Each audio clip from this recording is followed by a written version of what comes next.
That's why they brought me in to tell their story, build a brand around it. So really, I think, from the marketing angle, it's about how do we tell the story in a way that doesn't step into victimhood, which everybody else is capitalizing on. But it's not the long tail battle, right? Victimhood is a short, quick dopamine hit that you're going to get something fast with. If we move back into empowering people, which is what choice is, it's about being empowered.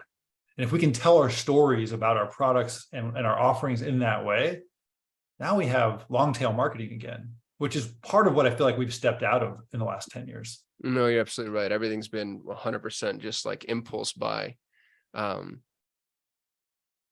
It's on both levels too. What we sell the end consumer, but what also marketers sell the business. The thing that I'm giving you there is no long tail to it. It's just right now, it's the sweets without the nutrition.